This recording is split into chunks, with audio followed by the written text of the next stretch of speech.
A powerful architect abandons his wife in her darkest hour, replacing her with a younger model to complete his perfect life. She later told him, "The person you abandoned is gone, and she owes you nothing." What happened next left everyone stunned. He was the king of the city, celebrating his success, when she walked in, escorted by a reclusive billionaire who could ruin him with a single phone call. Was this the ultimate revenge plot, or something far more devastating?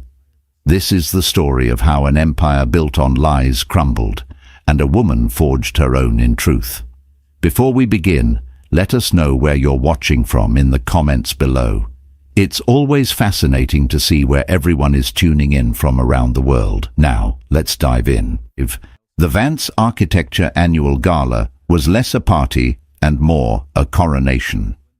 Leo Vance, standing on the mezzanine of his firm's gleaming headquarters, surveyed the scene with a satisfaction so deep it was almost serene. The building itself was his masterpiece, a twisting skyscraper of glass and steel that had reshaped the city's skyline and cemented his legacy. Tonight, the grand atrium was filled with the city's elite, developers with billion-dollar portfolios, art critics whose words could make or break careers, and socialites who collected influence like jewelry. And at the center of it all was him. "They're eating it up," Chloe Sterling whispered, her fingers tracing a light pattern on his tuxedo sleeve. She was breathtaking, a vision in emerald silk that clung to her like a second skin. Her youth wasn't just in her unlined face, but in her bright, uncomplicated optimism, a stark contrast to the life he'd left behind. She was an interior designer on the rise, and their relationship was a synergistic masterpiece of public relations. The brilliant architect and his beautiful, artistic muse. "We're giving them a good show," Leo murmured back, his smile never faltering as he caught the eye of a major city councilman and gave a subtle nod. Everything was performance. He had learned that the hard way. Strength wasn't an internal state. It was a perception you relentlessly curated.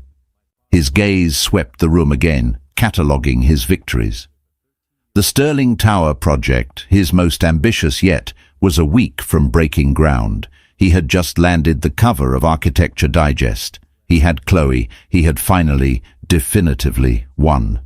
The messy, grief-stricken chapter of his life with Nina was over. He had cut the cord, amputated the limb that had threatened to drag him down into the darkness with it. The divorce had been brutal but necessary. He needed light, progress, a future that wasn't haunted by the suffocating silence that had filled their home. He thought of Nina rarely now, and when he did, it was with a distant, almost clinical pity. He pictured her in that small, dreary apartment she'd rented, surrounded by books and the ghosts of the past. A brilliant mind, a sharp wit, but utterly incapable of moving on. He had to move on, for both of them, he'd told himself. A fresh wave of photographers swarmed the base of the grand staircase, their flashes momentarily blinding. "Someone important has arrived," Chloe noted, craning her neck. Leo followed her gaze, a flicker of irritation crossing his features. Who could possibly command this much attention and upstage his moment? He expected a celebrity, perhaps a politician looking for a photo op. But the crowd parted and a hush fell over the room. It wasn't a loud silence, but a thick, curious one. And through the gap, she walked. For a disoriented second, Leo's brain refused to process the image. He saw a woman in a gown the color of midnight, tailored with an almost severe elegance that highlighted a strength he'd never seen in her. Her dark hair, once a wild mane he'd loved to bury his face in, was styled in a sleek, sophisticated arrangement that exposed the elegant line of her neck. Her face was the same, yet entirely different. The soft vulnerability around her eyes had been replaced by a focused, intelligent calm. The tentative smile he remembered was gone, her expression poised and unreadable. It was Nina, but it wasn't. The shock was a physical blow, knocking the air from his lungs. It was like seeing a black-and-white photograph of someone you knew, suddenly and impossibly rendered in vivid, startling color. And then he saw the man whose arm she held, Elias Thorne. If Leo was a king in the world of architecture, Elias Thorne was an emperor of a vast, unseen empire. A reclusive billionaire who controlled shipping, tech and media with a quiet, terrifying influence. He rarely made public appearances. Thorne didn't court the spotlight. The spotlight rearranged itself around him. He was older, with a mane of silver hair, and a face that looked as if it were carved from granite, his eyes holding a chillingly placid intelligence. They moved through the room not as guests, but as a gravitational force. The whispers followed them, a ripple of shock and speculation.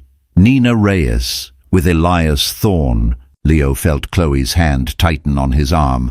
"Leo, who is that?" He couldn't speak. His throat was a knot of concrete. He watched Nina, his Nina, the woman who used to wear his old sweaters and cry over sad movies, the woman he had held as she'd wept over their shared unspeakable loss, as she laughed at something Elias Thorne murmured in her ear. It was a low, confident sound that echoed across the suddenly silent atrium. Her eyes, dark and luminous, finally swept the room and landed on him. There was no flicker of pain, no hint of longing. There was nothing, just a cool, level assessment. A stranger looking at a stranger. In that single empty glance, Leo Vance felt the gleaming glass floor of his perfect life crack beneath his feet. The spotlight was no longer on him. It had followed her, and in its glare he saw for the first time that the past he thought he had buried was not dead. It had been waiting, and it had just arrived, escorted by a man who could burn his entire world to the ground. The spell broke as quickly as it had been cast. The ambient chatter of the gala resumed, but its tone had changed. It was no longer a relaxed hum of celebration, but a frantic electric buzz of gossip. Leo could feel hundreds of pairs of eyes darting between him on the mezzanine and the impossible couple holding court near the entrance. He and Chloe were no longer the main attraction. They were now a data point in a much more fascinating story. "Leo, you're white as a sheet," Chloe said, her voice tight with a new, sharp edge of anxiety. "Is that her? Your ex-wife?" He managed a nod, his jaw so tight it ached. Nina. Saying her name felt foreign, like speaking a language he'd long forgotten. He had to regain control of the narrative. This was his night, his triumph. He would not let her phantom presence unravel it. Straightening his tie, he forced a mask of urbane nonchalance. "Well, the city is smaller than you think. Come on, let's go mingle. We need to speak with the Hendersons about the waterfront bid." It was a transparently weak attempt to steer the ship, and Chloe knew it. Her smile was brittle as she let him lead her down the sweeping staircase, her emerald dress whispering against the marble. With every step, Leo felt as though he were descending into an arena. All the faces that had been beaming at him moments before now held a new, predatory curiosity. They smelled blood in the water. They were intercepted halfway to the bar by Jonathan Finch, a rival architect with a perpetually smug grin. "Vance! Quite the party!" Finch boomed, his eyes flicking unsubtly toward Nina and Thorne. "Didn't realize you were still on such good terms. Thorne is a hell of a +1 to bring to your ex's party. Ballsy." "We're civilized adults, Jonathan," Leo replied, his voice dangerously smooth. "Unlike some." He steered Chloe away, but the damage was done. The encounter had confirmed everyone's suspicions. This wasn't a coincidence, it was a statement. He couldn't avoid it. He had to face her. To ignore her would be a sign of weakness, an admission of defeat. Taking 2 glasses of champagne from a passing waiter, he handed one to Chloe, who took it with a shaky hand. "Stay here for a moment," he said, his tone leaving no room for argument. He moved through the crowd, which parted for him like the Red Sea. He felt 100 different pressures at once, the weight of his reputation, the sting of his pride, the confusing, gut-wrenching sight of the woman he once knew so intimately looking like a stranger. Elias Thorne saw him coming first. The older man's eyes, a pale, piercing grey, met his. There was no animosity in them, just a calm, dismissive appraisal, as if he were looking at a mildly interesting piece of furniture. It was infinitely more insulting than open hostility. Nina turned then, her expression unreadable. "Nina," Leo said, forcing a cordial smile, "I'm surprised to see you here." "Leo," she replied, her voice as cool and polished as the marble floor, "you throw the most talked-about party of the year. Why would I be anywhere else?" There was no sarcasm in her tone, just a simple statement of fact that somehow managed to cut him to the quick. "This is Elias Thorne," she said, gesturing to the man beside her. "Mr. Thorne, an honor," Leo said, extending a hand. Thorne took it. His grip was firm, dry and brief. "Vance, impressive building." He said it with the same emotional investment one might use to comment on the weather.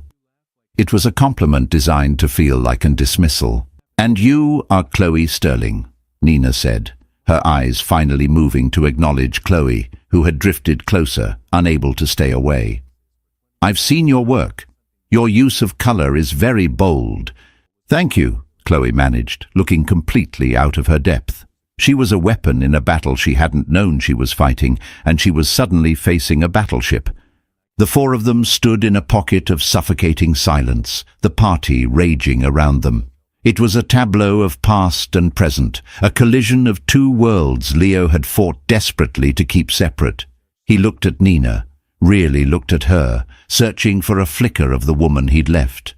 He saw nothing, no pain, no anger, just a placid, impenetrable confidence. The power imbalance was staggering. He, the host, the man of the hour, felt like an intruder in his own celebration. She, the uninvited ghost, was holding all the cards.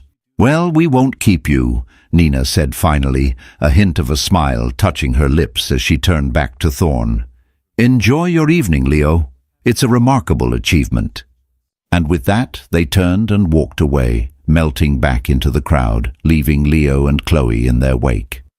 The interaction had lasted less than 2 minutes, but the battlefield had been redrawn. Chloe turned to him, her eyes wide with a dawning, fearful understanding. "She's not what you said she was, Leo. I don't know what she is anymore," he said, his voice barely a whisper, as he watched Nina accept a glass of water from a waiter, her posture radiating an elegance and power that had been forged in a fire he had started. He had told Chloe and himself that he had left Nina because she was weak, because her grief was drowning them both. But looking at her now, he was confronted with a terrifying new possibility. Perhaps he had been the weak one all along. The gala ended, but the silence that followed Leo home was louder than any applause. He and Chloe had moved through the rest of the evening like automatons, their smiles fixed, their conversations hollow. The air between them in the car ride back to his starkly minimalist penthouse was thick with unspoken questions. Chloe went straight to the guest room, a silent, damning statement, leaving Leo alone in the vast, moonlit living room that had once felt like a fortress of success, and now felt like a pristine, empty cage. He poured a whiskey, the amber liquid catching the city lights, but he didn't drink it. He stood before the floor-to-ceiling windows, looking down at the metropolis he had sought to conquer. Tonight, it felt like it was mocking him. His mind, against his will, replayed not the gala, but the years before it. The memories came in sharp, painful fragments. He saw Nina in their first apartment, a chaotic, joyful mess of books and half-finished paintings, her face smudged with charcoal as she laughed at one of his dumb jokes.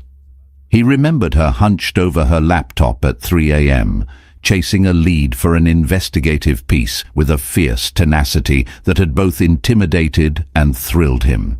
She was a force of nature then, vibrant and alive. He had been the steady, ambitious one. She had been the brilliant, passionate one. Together they had felt invincible. Then came the ascent. His firm took off. They bought a beautiful brownstone. Life was supposed to be perfect. They decided to start a family. And that's when the silence began. The first miscarriage was a tragedy they promised to face together. The second was a quiet devastation that left a hairline crack in their foundation.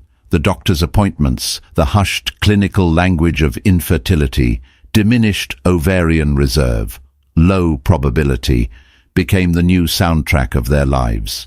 The joy drained away, replaced by a grueling mechanical cycle of hope and despair. Leo remembered the night it all shattered. They had gotten the final conclusive results from the last round of IVF. Failure. Complete and irreversible.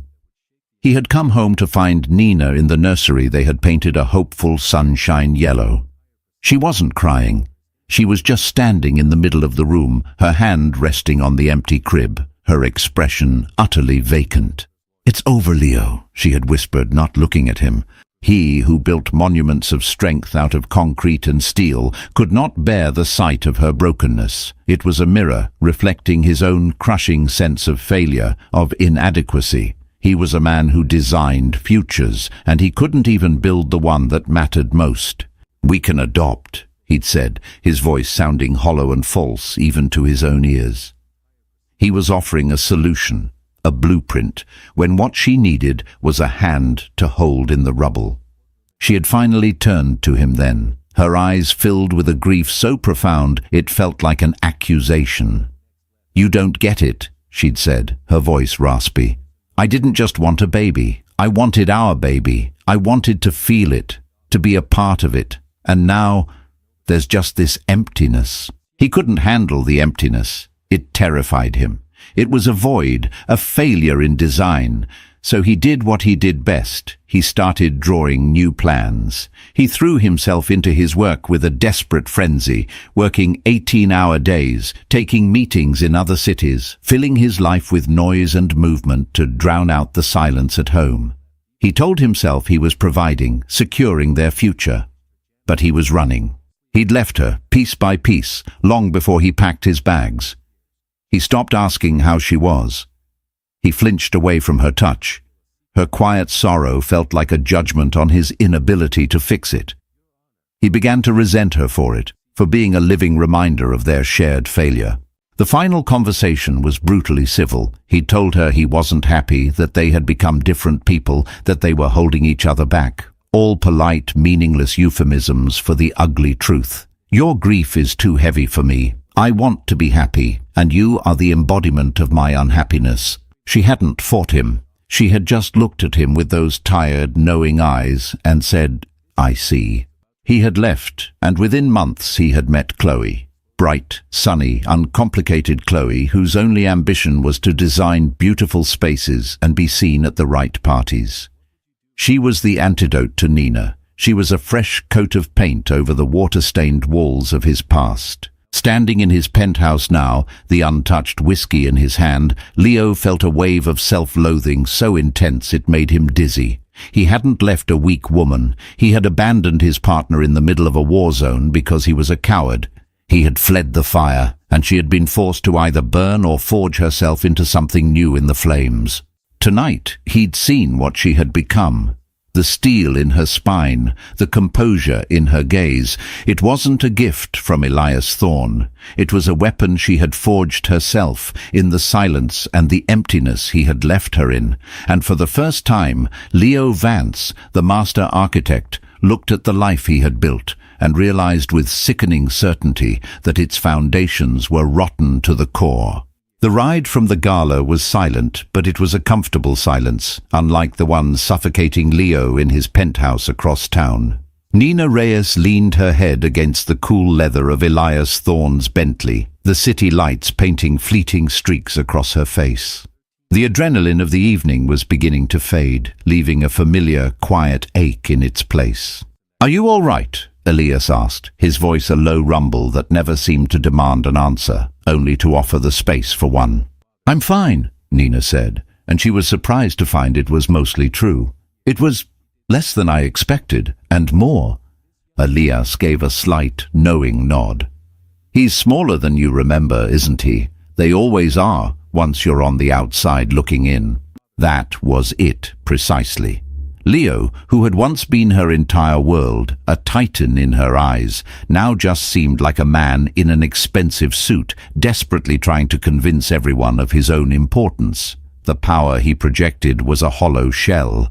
She had seen it tonight, and the knowledge was both liberating and deeply sad. Their relationship was a subject of intense speculation, which suited Elias perfectly. The truth was far less scandalous and far more profound. He hadn't found her in a glamorous bar or at a high society auction. He had found her, metaphorically speaking, in a graveyard. A year after the divorce, Nina had been adrift. The settlement from Leo was enough to live on, but she had no life to spend it on. Her career in investigative journalism was a distant memory. She felt hollowed out, a ghost in her own skin. To feel anything, to connect with some kind of structure, she had started writing again, but not the hard-hitting exposés of her past. She took on freelance work, writing obituaries for a small, respected local paper.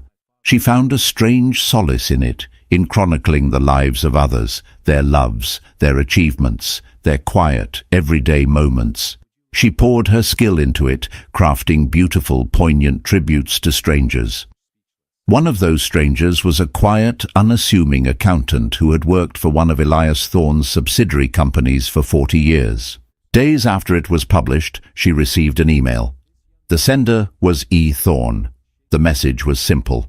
"You wrote about my employee, Henry Gable. You saw the man, not just the numbers. I would like to meet you." She had met him in a dusty private library that smelled of old paper and leather. He wasn't the ruthless corporate predator the media portrayed. He was quiet, observant, and possessed a mind of startling clarity. He asked her about her life, her work, her past. She, to her own surprise, told him everything. The career she had sacrificed, the crushing grief, the divorce. She spoke without tears, her voice flat and detached, recounting the story as if it had happened to someone else. When she finished, he didn't offer pity. He offered a proposition. "Grief is a crucible," he'd said, his pale eyes fixed on her. "It either breaks you or it burns away the non-essential. I believe you have been refined. That journalist you were is still in there, but she's stronger now, sharper." He explained his motive. He was launching a new independent media foundation dedicated to long-form, deep-dive investigative journalism free from corporate influence. He called it the Verity Project. He wasn't offering her a job, he was offering her an entire division to build from the ground up. "Why me?" she had asked, bewildered. "Because you know how to find the story beneath the surface," he'd replied. "And because the world is run by men like your ex-husband, men who build beautiful facades to hide the rot within. I want to fund people who aren't afraid to look at the rot." It was a lifeline. More than that, it was a purpose. She had poured every ounce of her being into it. Elias was a mentor, a sponsor, a formidable ally. He demanded excellence and gave her absolute autonomy. He taught her about power, not the loud, performative kind Leo chased, but the quiet, structural power that moved markets and shaped policy. Tonight's appearance at the gala had been his idea. "It's time," he had said simply. "Not for revenge, for re-entry. You need to walk back into that world on your own terms so you can see it for what it is, and so they can see you for who you are." He also had a secondary, more strategic motive. The developer Leo was courting for his Sterling Tower project, a man named Robert Prescott, was a man Thorne knew to be corrupt. Prescott's company had a history of cutting corners, exploiting labor, and was tied to an offshore money laundering scheme Elias's own people were quietly investigating. "Prescott is a peacock," Elias had told her, "but he's a timid one. He's terrified of real scrutiny. Our presence here tonight together will be a signal to him. It will make him nervous. A man like that can't afford to be in the orbit of the Verity Project." Now, in the car, Nina processed it all. "So this wasn't just about me, was it?" "50% about you," Elias said, a rare, faint smile touching his lips. 50% a calculated business move. The best ventures in life are the ones where principle and pragmatism align. Nina looked out the window. She had walked into that gala expecting to feel a storm of emotions, pain, anger, regret. Instead, she felt a profound, clarifying calm. She wasn't Nina Vance, the broken ex-wife. She was Nina Reyes, the head of the Verity Project. Her past with Leo wasn't a source of shame. It was the crucible that had forged her, and Elias Thorne hadn't saved her. He had simply opened a door and recognized that she was strong enough to walk through it on her own. The morning after the gala, the city's most influential business newsletter landed in the inboxes of its 10,000 subscribers. It led not with Leo's architectural triumph, but with a grainy photo of Nina Reyes and Elias Thorne captioned, "The Thorne Doctrine, reclusive billionaire's surprise appearance at Vance Gala signals new market scrutiny." The article was brief, speculative, but devastatingly effective. It painted Thorne's presence not as a social call, but as a strategic move, hinting that his new mysterious media venture, the Verity Project, headed by none other than Nina Reyes, had set its sights on the city's booming real estate sector. Leo read it on his phone, the words blurring in front of his eyes. His hand was shaking. His PR team was already in damage control mode, but it was like trying to patch a dam with chewing gum. The first call came at 9:05 a.m. It was Robert Prescott, the developer for the Sterling Tower. "Leo, what the hell was that last night?" Prescott's voice, usually a confident baritone, was strained and high-pitched. "You didn't tell me your ex-wife was working for Elias Thorne." "I didn't know, Robert," Leo said, trying to keep his voice steady. "This is as much of a surprise to me as it is to you." "A surprise? My investors are calling me Leo. They're spooked. Thorne doesn't go to parties. When he shows up somewhere, it's for a reason. And his new pet project is some kind of muckraking journalism outfit. Headed by the woman you left. This looks bad. This looks targeted." "It's personal, Robert, that's all. It has nothing to do with the project," Leo insisted, but his words felt hollow. "There's no such thing as personal when you're dealing with a man like Thorne," Prescott snapped. "I need you to fix this. Assure me that we are not about to be the subject of some deep-dive exposé. I have clauses in my contracts about negative press. You need to handle your ex-wife." The line went dead. "Handle your ex-wife." The phrase echoed in Leo's head, arrogant and dismissive, and yet it filled him with a cold dread. How could he possibly handle the woman he saw last night? She was utterly beyond his reach, his influence. He swept into his office, barking orders at his staff, projecting an aura of control he did not feel. His entire morning was a series of panicked calls, reassuring investors, and lying through his teeth. He found Chloe in his office around noon, staring at the miniature model of the Sterling Tower that sat on a pedestal in the corner. She looked as if she hadn't slept. "My father called me," she said, not turning around. Her father was a minor partner in Prescott's development firm. He was, concerned. "It's a misunderstanding. I'm taking care of it," Leo said brusquely, loosening his tie. Chloe finally turned to face him. The bright, adoring light was gone from her eyes, replaced by a cool, appraising disillusionment. "Are you? Or are you just realizing you're not the most powerful person in every room you walk into?" The accusation hit him like a physical slap. "That's not fair, Chloe." "Isn't it?" she shot back, her voice trembling slightly. "You told me she was fragile, a sad little thing you had to escape from. You painted this picture of yourself as the hero of your own story, the man who bravely moved on. But that woman last night, she wasn't fragile, Leo. She looked like she could break you without smudging her lipstick." The raw truth of her words silenced him. "I'm part of this now, aren't I?" Chloe continued, gesturing around the opulent office. "I'm the new lover, the symbol of your great new life. But what happens when the narrative changes?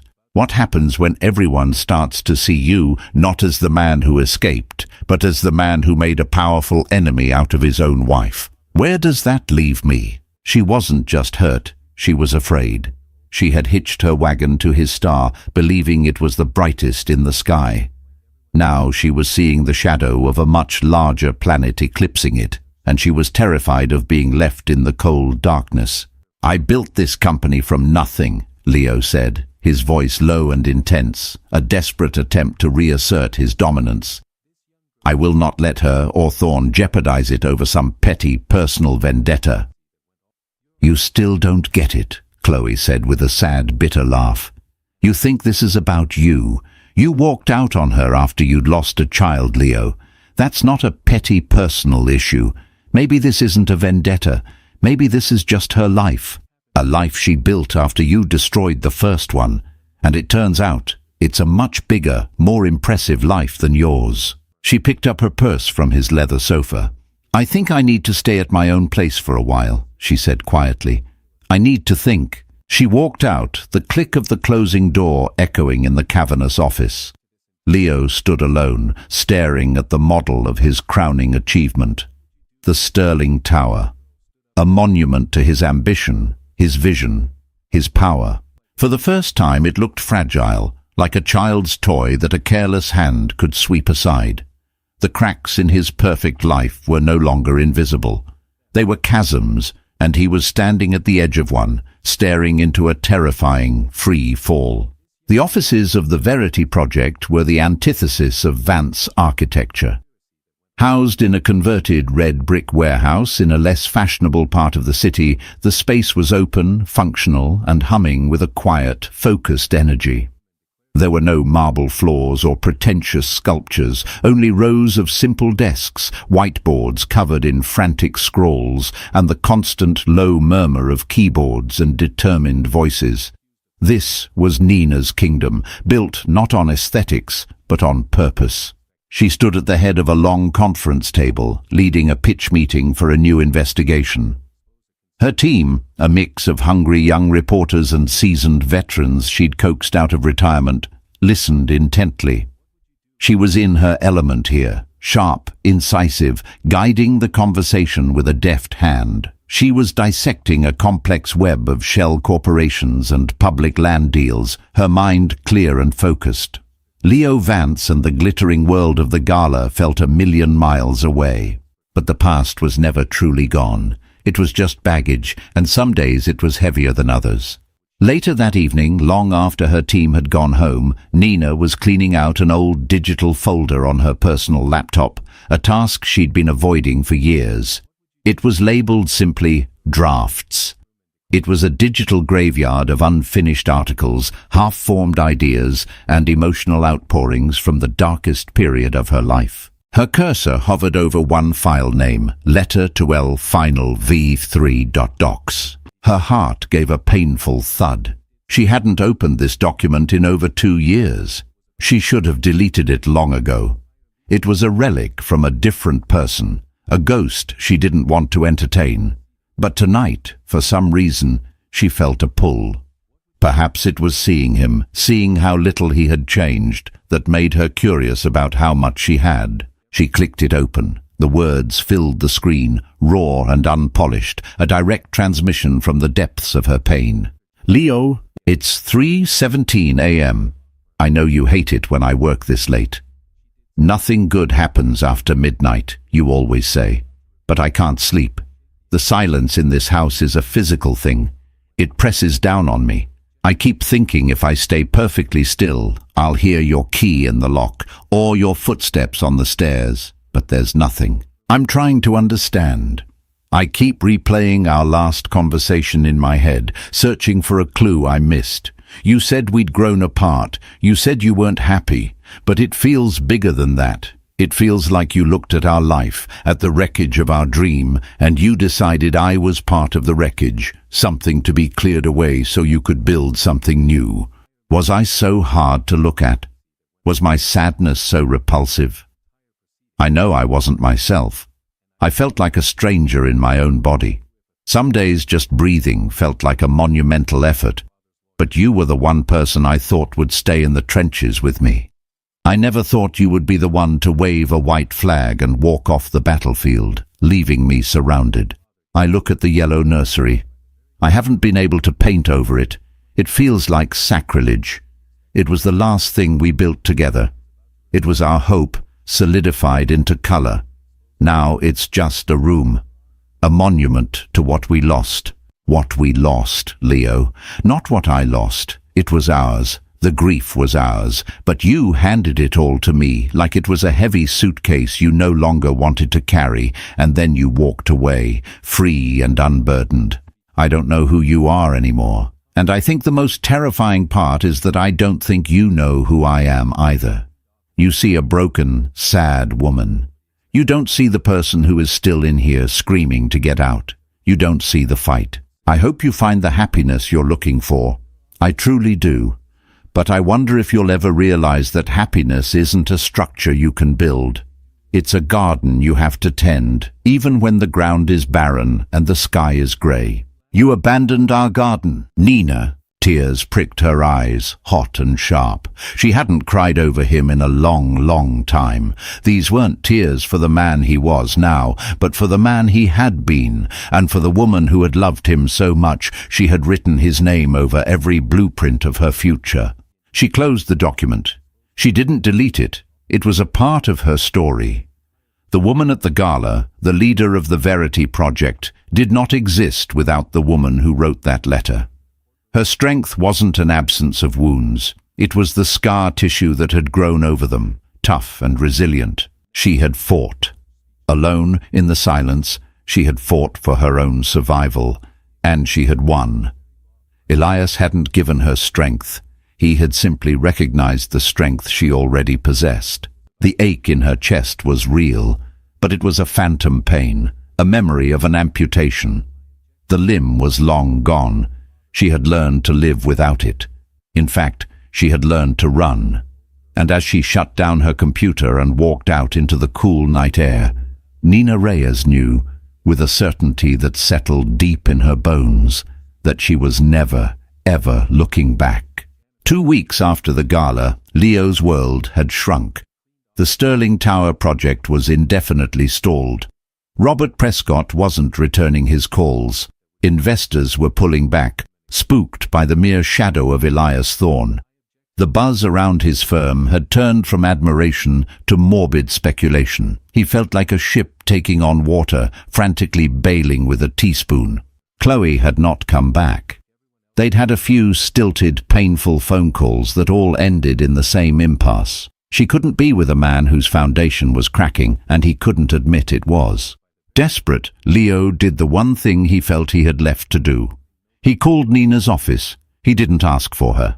He left a message with her assistant. "Leo Vance, I need to speak with her. It's important." He didn't expect a reply. But the next day, his phone buzzed with a text from an unknown number. "Westfield Park, the Fountain, 4 p.m. today. Don't be late." It was a cold, impersonal summons, and it stung his pride. But he knew he had to go. Westfield Park was a neutral space, a place from a time before their lives had become complicated. They used to walk there on lazy Sunday afternoons in the early years of their marriage. The choice of location felt deliberate, a subtle reminder of what he had thrown away. He arrived first, his hands shoved in the pockets of his expensive overcoat, looking entirely out of place among the mothers pushing strollers and old men playing chess. He felt a raw, exposed nerve. She arrived exactly at 4, not in a gown, but in simple tailored trousers and a cashmere sweater. She looked like herself again, but a version of herself that was sharper, more defined. She didn't offer a greeting, just stood before him, her hands in her own pockets, her expression calm. "You wanted to talk," she said. It wasn't a question. "Nina, He had rehearsed a dozen speeches, but now, faced with her unnerving composure, the words caught in his throat. "I'm sorry." It came out sounding weak, pathetic. She just looked at him, her gaze unwavering. "Sorry for what, specifically, Leo? Because there's a rather long list. Are you sorry for leaving, for how you left? Or are you sorry that your life is currently imploding because I happen to find a new job?" The directness of it was like a bucket of ice water. "It's not about the project," he lied, and they both knew it. "It's about us, about what happened. I was a coward." "Yes, you were," she agreed with no emotion whatsoever. "What else is new?" He flinched. "I couldn't handle it. The grief, your grief, it was too much." For the first time, a flicker of something raw and fiery appeared in her eyes. "My grief," she said, her voice dropping to a low, dangerous pitch. "Did you think I was enjoying it, Leo? Did you think I wanted to be that person, that hollowed-out shell? It was our grief. It was supposed to be our burden. But you made me carry it alone." "I know," he whispered, his own shame a heavy weight in his chest. "I know, and I'm sorry." "No, you're not," she said, taking a step closer. The quiet fury radiating from her was more intimidating than any shouting match could ever be. "You're not sorry for what you did. You're sorry for the consequences. You're here because your big, shiny project is falling apart, and you think I have some magic wand to fix it. You think Thorn will call off the dogs if I ask him to. You're here to manage me." He had no defense because she was right. His apology was self-serving, a desperate gambit to save himself. "There are no dogs, Leo," she continued, her voice softening slightly but with an edge of steel. "Elias isn't targeting you. He doesn't care enough about you to target you. He's investigating Robert Prescott because Prescott is a crook. You just happened to be standing next to him. You made a bad bet. You built your masterpiece on corrupted land. A fitting metaphor, don't you think?" He stared at her, the full, devastating truth of his situation finally crashing down on him. It wasn't a vendetta. It was worse. He was collateral damage in a war he didn't even know was being fought. He was insignificant. "I came here today because I wanted to look you in the eye and say this," Nina said, her voice now completely calm, all the fire extinguished, leaving only a cold resolve. "The person you abandoned is gone. I mourned her along with everything else we lost. The woman standing in front of you now is not your wife. She is not your past. And she owes you nothing, not an explanation, not forgiveness, and certainly not her help." She held his gaze for a long moment, and in her eyes he saw not hatred, but a profound and final indifference. It was the cruelest cut of all. "Goodbye, Leo," she said softly. She turned and walked away, her footsteps sure and steady on the gravel path. She didn't look back. Leo Vance stood by the fountain, the sound of the splashing water a mocking applause. He was alone, stripped of his power, his pride, and his illusions. The reckoning had come and gone, and it had left him in the ruins of a life he had only pretended to build. The encounter in the park was a demolition. It leveled the last remaining structures of Leo's denial, leaving him standing in an empty field of his own failures. Nina's words, particularly the accusation that he had built his masterpiece on corrupted land, haunted him. It was a perfect, damning summary of his entire life. He returned to his office, but he didn't go to his grand corner suite. Instead, he went to the drafting room, a place he hadn't spent significant time in for years. The air smelled of paper and graphite. He ran his hand over the edge of a drafting table, a relic in an age of digital design. This was where it had all started, with a pencil and a dream that had somewhere along the way become curdled by ambition and ego. He pulled up the schematics for the Sterling Tower on a large monitor. For hours he just looked at it. He saw the elegant lines, the innovative use of materials, the sheer, audacious scale of it. But for the first time he saw it through Nina's eyes. He saw the vanity. He saw the soullessness. It wasn't a building for people, it was a monument to himself, funded by a man who was likely a criminal. A profound sense of disgust washed over him. This was his legacy, a gleaming tower built on a rotten foundation. His assistant buzzed him on the intercom. "Mr. Vance, Robert Prescott is on line 1. He's finally calling back." For a moment, the old Leo resurfaced. The instinct to salvage, to negotiate, to win. He could grovel, he could make promises, he could probably still save the project, save his reputation. But what would he be saving? He picked up the phone. Leo speaking. "Vance," Prescott's voice was clipped. "I've done some digging. This Verity project thing is real. It's a problem. I'm pulling my funding. The deal is dead." Prescott was trying to frame it as his decision, a power play to the very end.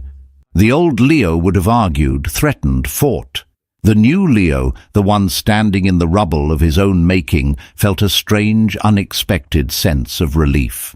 "I understand, Robert," Leo said, his voice calm and clear. "In fact, I was just about to call you. Vance Architecture is withdrawing from the Sterling Tower project, effective immediately. We will not have our name associated with it or with you." There was a stunned silence on the other end of the line. "You're... what? You can't do that. You'll be ruined." "Perhaps," Leo said, "but some foundations are worth rebuilding from scratch. Goodbye, Robert." He hung up the phone. He felt light. The terror was still there. The uncertainty of the future was a vast, dark ocean. But for the first time in years, he felt clean. It was his first decision not based on perception, ego, or fear, but on a flicker of his long-forgotten integrity. Meanwhile, across town, Nina stood in a buzzing press room as the first edition of the Verity Project's new online journal went live. Their lead story was not about Robert Prescott. That investigation was still weeks from being ready. It was an explosive, meticulously researched exposé on predatory lending practices in low-income neighborhoods, a story one of her young reporters had chased for 6 months. Her phone began to ring, then her team's phones. News alerts started popping up. The story was a bombshell. It was real journalism, making a real impact. Looking at the excited, proud faces of her team, Nina felt a warmth spread through her chest that no gala or public acclaim could ever match. This was real. This mattered. Elias Thorne appeared at the doorway of her office, a rare, genuine smile on his face. "Congratulations, Nina," he said. "You've built something remarkable." "We built something remarkable," she corrected him, smiling back. Her gaze drifted to the window. She thought of Leo, not with anger or pity, but with a final, quiet detachment. Their story was over. It was a chapter in a book she had now closed. She was the author of a new one, and the pages were just beginning to fill. 6 months later, the name Leo Vance no longer dominated the headlines. Vance Architecture had undergone a painful but necessary downsizing. The gleaming headquarters, a symbol of his hubris, had been sold. He now operated out of a small, modest studio in the same warehouse district as the Verity Project, a fact not lost on him. Most of his high-powered clients had abandoned him, viewing his withdrawal from the Sterling Tower as an act of career suicide. They were right, in a way. The career of Leo Vance, the celebrity architect, was over. But the career of Leo Vance, the architect, was just beginning. He sat hunched over a drafting table, a real one, sketching with charcoal on heavy paper. He was designing a community arts center for an underserved neighborhood. The budget was shoestring. The recognition would be non-existent. But the project felt more real and more important than any skyscraper he had ever conceived. He was building for people again, not for his own ego. He was thinner, with lines of exhaustion and humility etched around his eyes. He worked late, not out of manic ambition, but out of a quiet passion he had rediscovered. He was alone, but he was not lonely. The silence in his small studio was a creative silence, a peaceful one. One afternoon, while taking a break at a small coffee shop, he saw a newspaper. On the front page was a picture of Nina Reyes. She was standing on the steps of City Hall, surrounded by reporters, having just accepted a prestigious award for her team's exposé on Robert Prescott, whose empire had crumbled under the weight of their investigation. Leo looked at the photo. He saw the woman she had become, poised, powerful, and deeply respected. A pang of something went through him, but he was surprised to find it wasn't jealousy or regret. It was a distant, quiet sense of pride. A pride that was completely detached from himself. It was an acknowledgement of her strength, her resilience, her victory.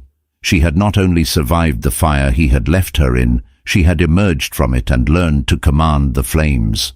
He bought the paper, folded it, and took it back to his studio. He didn't hide it. He pinned it to a corkboard on the wall, among the sketches for the Arts Center. It was a reminder of the cost of cowardice, but also a reminder of the incredible human capacity to rebuild. He had torn his own life down to the studs. The old blueprint was ash. Now, day by day, pencil line by pencil line, he was drawing a new one. It wouldn't be as grand as the old one. It wouldn't touch the sky, but he knew with a certainty that settled deep in his soul that this time the foundation would be strong enough to last. The journey from the spotlight's glare to the quiet truth of one's own character is often the most dramatic story of all. Leo's fall from grace was not just a loss of status, but the painful, necessary demolition of a life built on illusion. Nina's rise was not an act of revenge, but a powerful reclamation of the self she had almost lost. Their story reminds us that true strength isn't about the world you conquer, but the one you build within yourself after everything has been torn down. It's about finding that the most impressive structures are not made of steel and glass, but of resilience, integrity, and the courage to draw a new blueprint, even from the ashes. If their story of betrayal, power, and ultimate redemption moved you, don't forget to hit that like button, share this video with someone who appreciates a story with depth, and subscribe for more emotional deep dives into the complexities of the human heart.